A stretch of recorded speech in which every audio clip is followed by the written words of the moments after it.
Welcome back to the thrilling crime-solving journey of Xu Qi'an in the Nightwatcher. Chapter 20. Half a poem that shook the scholars. Xu Qi'an, one of my students, is quite adept at military theory. A talent worth nurturing, said Master Zhang Shen, respected strategist and instructor. Not much of a poet, though, he added silently. He couldn't help but wonder why step forward now. You've never been one for verse. Xu Qi'an, confident that the prize, the coveted violet jade pendant, was as good as his, perked up at the announcement. But when he saw it was only Xu Qi'an, he dismissed it with a glance. They'd studied together for years. While he couldn't claim to know Xu Qi'an deeply, he knew enough, strong in strategy and analysis. But poetry, never his strength. That pendant's still mine. The students all turned their attention to Xu Qi'an, who soaked in their gazes with smug satisfaction. His expression said untouchable, as he gazed into the far-off glow of the setting sun. Greater than 10 miles of gold, the clouds tinged with dusk. Grandmaster Li Mobai stroked his beard in approval. A simple depiction, yet expansive and alive. Greater than geese drift south as snow rides the northern wind. It was early winter. The snow hadn't come yet, but the line felt prophetic, authentic. The sun dipping low, flurries in the air, lone geese beating against the wind. The imagery was vivid, easy to picture, and hauntingly beautiful.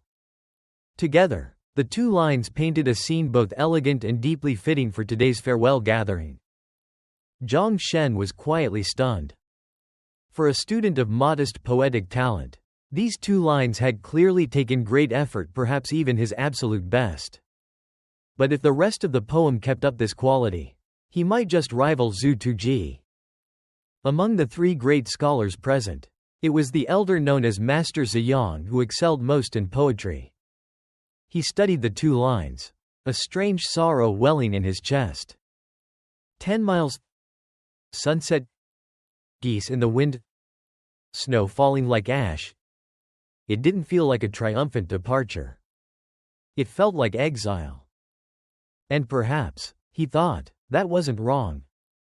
It looked like an honor. A government posting bestowed by the court, but would the bureaucrats trained at the Imperial Academy truly let him rise unchecked? Would they really allow a scholar of Yunlu Academy to carve out influence? This trip to Qingzhou was full of uncertainty. The path ahead murky at best. Suddenly, Xu Qi'an stretched out his arms, the sun casting a warm glow across his face, highlighting the symmetry of his features like polished jade. His voice rang clear and bold. Greater than fear not the road where no soul knows your name. Greater than for one day, the world shall sing of your fame. Silence. Absolute, breath-stealing silence. A shiver ran through the crowd.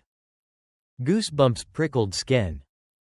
Xu Qi'an turned, stiffly, to stare at Xu Qi'an in disbelief. Greater than fear not the road where no soul knows your name. Greater than for one day, the world shall sing of your fame. Grandmaster Li Mobai clapped, beaming.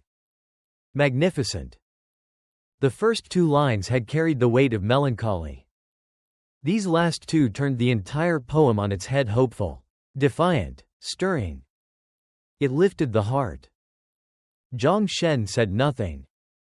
He simply watched his student, eyes unreadable. Master Xianxia, still locked in the poem's rhythm, murmured, exquisite. Absolutely exquisite, why stop there? Zhang Shen finally asked. Where's the rest? Xu Qi'an blinked, then replied, that is the poem. It's only half a piece. Half a poem. Every scholar present froze. No one wrote half a poem. Who stops at half a poem? Xianxia, however, just laughed. Half a piece, yet it shakes the soul. Xu Qi'an, what is its title? It doesn't have one.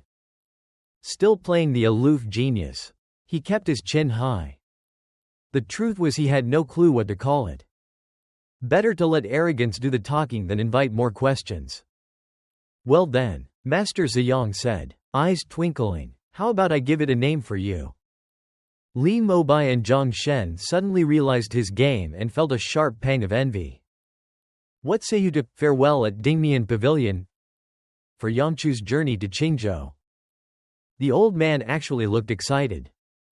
Sure, Xu Tian said. Then, remembering his place, quickly added, I leave it to your wisdom, master. Shameless old fox, muttered one of the scholars. HMPH, grumbled another. Master Ziyang beamed, clearly satisfied. He bowed with exaggerated pride toward his peers. In this era of declining verse, a poem like this could set the literary world ablaze. Students across the empire would memorize and revere it. And with his name attached as recipient and namer, Ziyang's fame would rise with it. If the poem was immortalized, so would he. The others knew it too, and they were burning with envy. But there was one more twist. Zhang Shen, the strategist, suspected the truth. That poem, it probably wasn't written by Xu Tian at all. Still, he said nothing. If his student earned Ziyang's favor through it, all the better. Then came the moment that stopped everything. Xu Tian cleared his throat. Master, the poem wasn't written by me. It's from someone else. A hush fell like a hammer. Each scholar's expression shifted. Zhang Shen nodded, he'd guessed it. Li Mobai blinked, surprised. Master Ziyang, however, lunged forward. Who? One of our academy's students. Are they here now? His eyes darted past Xu Tian, scanning the crowd. It was my elder brother, Xu Tian said, lifting his chin proudly. The crowd murmured in confusion. Your brother? Where did he study? Wait, isn't Tan the eldest? What's his name? Who's his teacher? You've been hiding this from us. The students were growing restless. So were the three great scholars. Damn it, Xu Tian cursed silently. I should never have listened to father and brought up my crude, foul-mouthed brother, but it was too late. In a place like Yunlu Academy, where only scholars are noble, anyone outside that mold was deemed lesser. And Xu Tian knew it. If the others found out that the genius behind the poem wasn't some reclusive sage but a low-ranking constable named Xu Qi'an, they wouldn't admire him. They'd reject him. Dismiss him. A commoner who wrote this, that would shake their very sense of worth. So, Xu Tian quickly added, my brother, he studies quietly at home. He's not part of Yunlu Academy or the Imperial College. He prefers a simple life, no titles, no ambition. Just peace and ink-stained sleeves. The students fell silent again, some in awe. A recluse, a hidden master, how noble. How refined. That, they could respect. And so, without further dispute, the violet jade pendant was awarded to Xu Tian. Master Ziyang, face glowing with joy, prepared to depart. His name, and the poem, would soon echo across the land. Chapter 21. Bullies have always been brazen. By the end of November, winter had fully arrived in the capital. Xu Qi'an could tell just by glancing at the courtyard water jar, its surface coated in a thin sheet of ice. The frost and the air bit sharper each morning now.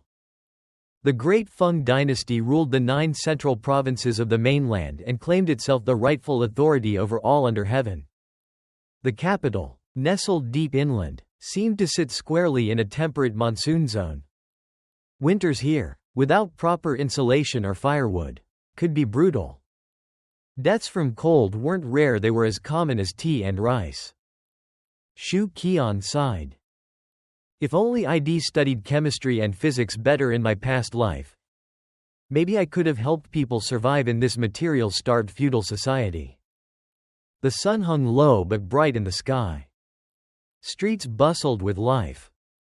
A teenage girl walked hand in hand with her 5-year-old sister, weaving through the crowds with a light step and a smile bright as sunlight on river water. Her eyes sparkled with curiosity, scanning every shop and stand they passed. The little sister wore a pale green dress embroidered with twisting vines and blooming flowers. The sleeves flowed like mist, lending her a touch of ethereal grace almost like a spirit from the mountains.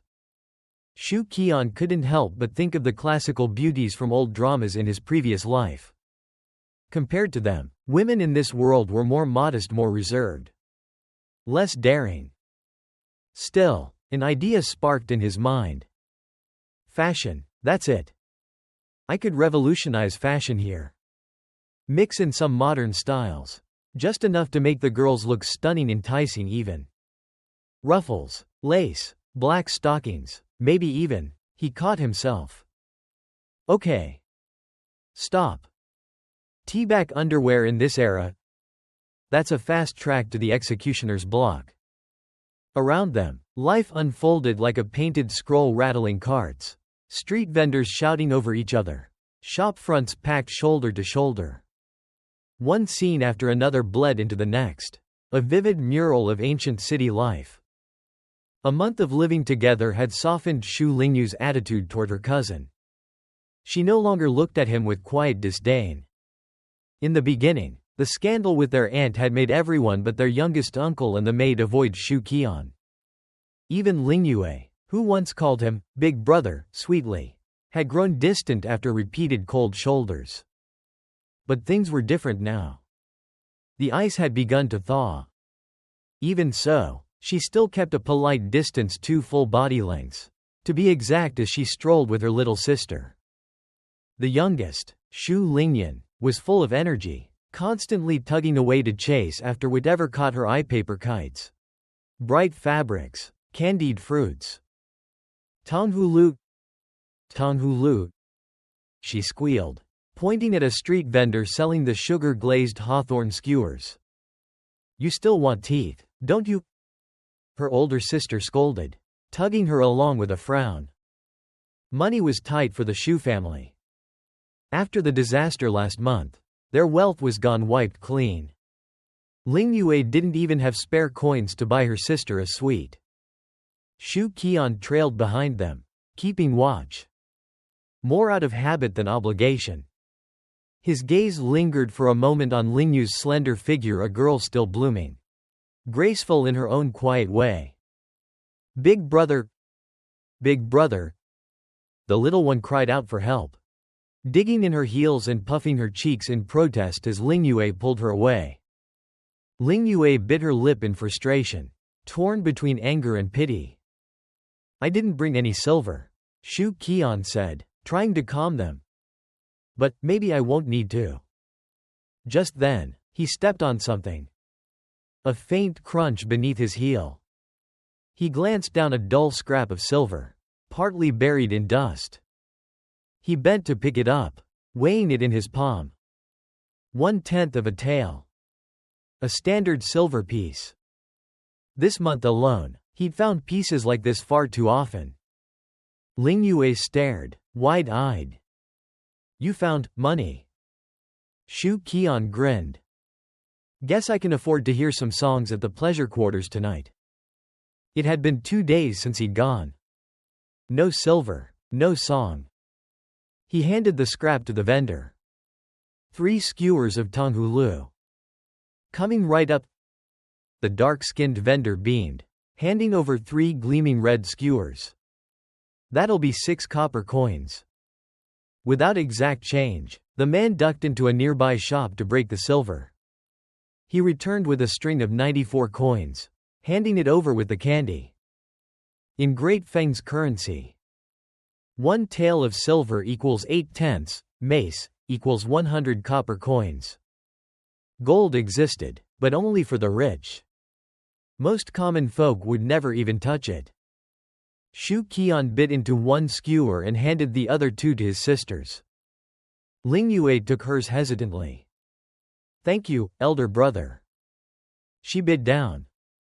The sweetness bloomed in her mouth, and her eyes curved like a crescent moon, a look that could pierce even the hardest hearts. Xu Qi'an nodded, then looked at the youngest.